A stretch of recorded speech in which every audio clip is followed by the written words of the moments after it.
हो गए ऐसे बैठे हैं, कोई तकरीबन 6 महीने हो गए, कोई काम शाम नहीं है, वेले बैठे हैं, बड़े परेशान हैं, कोई काम कार नहीं है।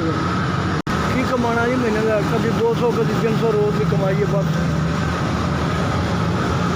जी। ऐसे अपना 9 लाख पा रहा हूँ, मेरी 65 साल की, बच्चे 4 है, 2 बेटियाँ 2 बेटे। हाँ जी, मकान किराया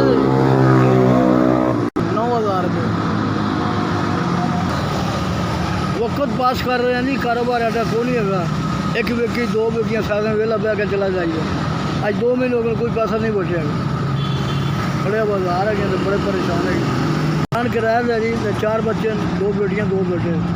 एक विवाह शरीक रह गई, बाकी एक बच्चा रेहड़ी लाता है, एक मजदूरी करता है मार्केट है। बहुत परेशानी, हालात ख़राब हो गए, कारोबार नहीं है। आज 2 महीने हो गए बिल्कुल वेले बैठे, कभी एक विकी कभी 2 विकी हैं, कभी बिल चला जाएगा। पुरानियाँ पेंटा लड़े दियाँ बेचने, एक तो बारिशा ने तंग की है, एक ऊपर कारोबार नहीं है, क्या चक्कर है। रोटी नहीं पूरी होती तो मोबाइल कितों लिया के रखिए, खर्चा कौन पूरा करेगा मोबाइल का। 50 रुपये 100 रुपये की लोड देते हो, वो नहीं दे सकते, कम है ही नहीं जी बस। और